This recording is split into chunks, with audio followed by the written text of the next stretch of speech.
નમસ્કાર મારા વાલા તમામ મિત્રોને આવ્યો છું નાનકડા જોક શો લઈને ટચુક ભરી લાન આવડા આવડા મસ્ત મજાના એવા જોક શો હભળાવું ભલા મોણા પણ વિડીયો પૂરેપૂરો જોજો આમ આગા કરીને બીજો વિડીયો ના પહેરી જતા ના આટલો વિડીયો જોજો પૂરેપૂરો એવી મનોરંજન કરાવું એવું મનોરંજન કરાવું અને ચોક્કસ તમને જોક્સો તો ગમ્યા વગર રહેશે જ નહીં. હા, આમ જો એક જોક્સ ના ગમે ને તો પછી બીજી વાર મારો વિડીયો ના જોતા ભલા મોણા. હા, તો લઈને આવ્યો છું જોરદાર મસ્ત મજાના જોક્સ, પતિ પત્નીના જોક્સ, શિક્ષક વિદ્યાર્થીના જોક્સ, શેઠ શેઠાણીના જોક્સ, દારૂડિયાના જોક્સ, પપ્પાની પરિયાના જોક્સ. હા, ઘણા બધા જોક્સો લઈને આવ્યો. ખાલી 5-6 મિનિટ વિડીયો જુઓ, મજા આવે. અને ગમે તો લાઈક કરજો, શેર કરજો, સબસ્ક્રાઈબ કરજો ચેનલને, તો મજા આવે. હા, તો હળો હવે વધારે ટાઈમ નહીં લેવો, શરૂઆત કરી દઉં જોક્સ. મિત્રો, ઘણા બધા લોકો દારૂ પીતા હોય છે. કોઈ સોના સપનો પીતા હોય, એકલા સ્લાઇસ પેક બનાવી સાંજે ઘરે લાવી અને નાનકડો પેક બનાવીને પી લેતા હોય ખોરાક માટે. કોઈ પોતાનું વજન ઘટાડવાય પીતા હોય. હા, કોઈ વળી લોહી પાતળું કરવાય પીતા હોય. અમુક વળી ટેન્શનમાં પીતા હોય. કોઈ આમ બે ફામ ફરવા હાટું મોજ શોખ કરવા હાટું પીતા હોય. અમુક લોકો તો વહેલા 4 વાગે ને પોકી જાય અડ્ડે. બોલો. અને હોજે હું ઘે 12 વાગ્યા સુધી પી. આ દારૂની અંદર એક ભાઈ તમે જુઓ ને બરબાદ થઈ ગયો મારી જાણ મુજબ. એટલે બરબાદ થઈ ગયો એટલે ઘરમાં જેટલી બોટલો પડી હતી ને એ બધી હાવરી અને જો ફેંકવા માટે સોગન લીધા દારૂના.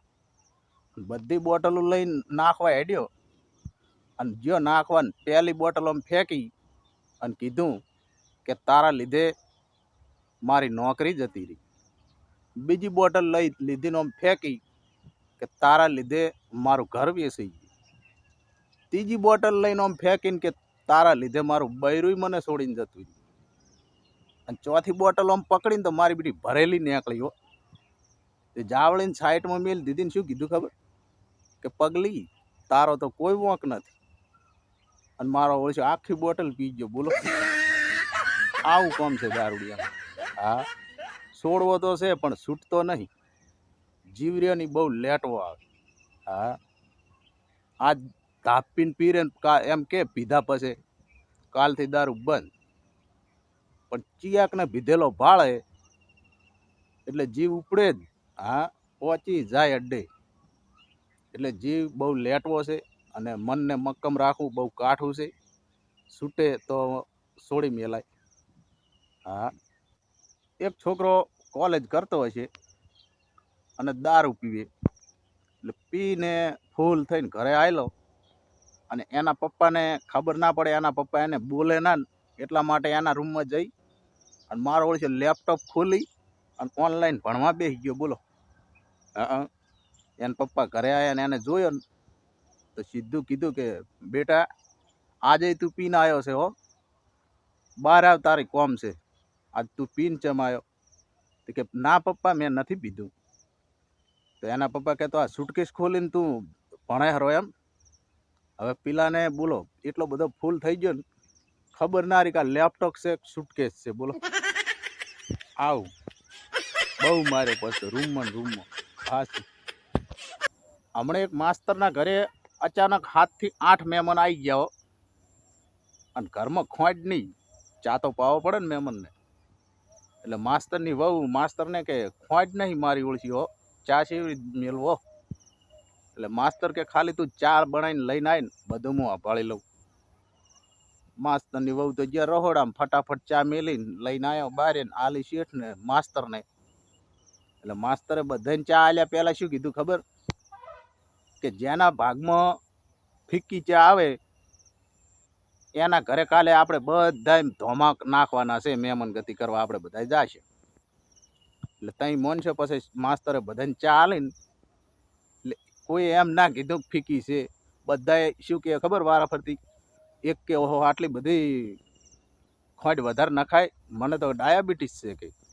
એક કે ઓહો બહુ મસ્ત ચા બન્યો, કડક મીઠી, પણ કોઈ એમ ના કીધું કે આ ફીકી છે. ને સવારે 7-8 જણાના ધોમા કોણ સહન કરે, કોણ પૂરું કરે? હા સુભાઈ, માસ્તરનો આઈડિયા કેવો કામ આવ્યો? આવ એક ભાઈ બૈરુંથી કંટાળી ગયો એટલે સીધી આત્મહત્યા કરી, બોલો.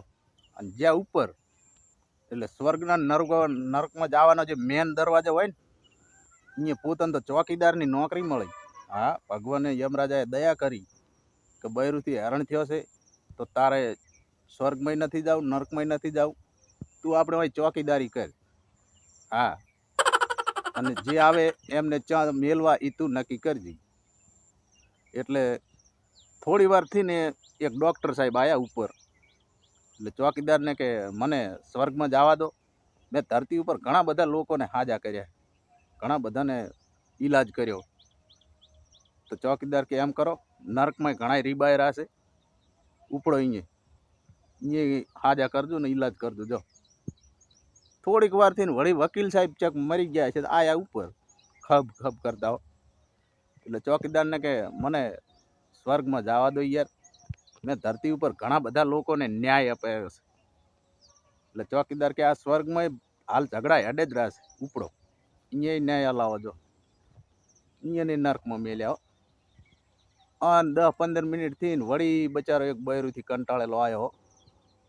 ચોકીદારને કે બૈરુંથી બહુ કંટાળ્યો છું, લગ્ન કર્યા ત્યારથી આ મરીનો આવ્યો ત્યાં ઘડી હકવારો મળ્યો નહીં, મને તો જ મેલો અહીંયા હું શાંતિથી પડ્યો રહીશ.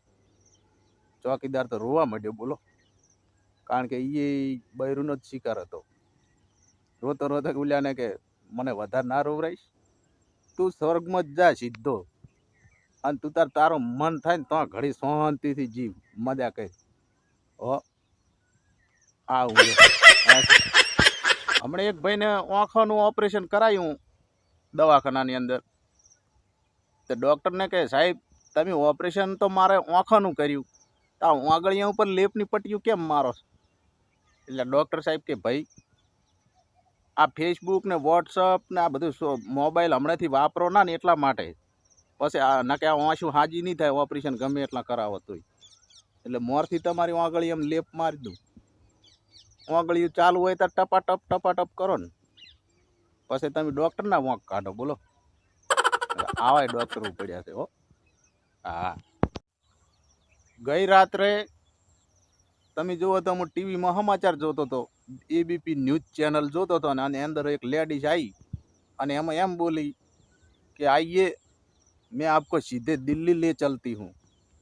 મને માતાના હવારાનો નાઈ ધોઈને બેઠો છું, હજુ સુધી આવી નહીં, નાવાજી અહીંયા ડૂબીને મરી ગઈ એવું લાગે. હા,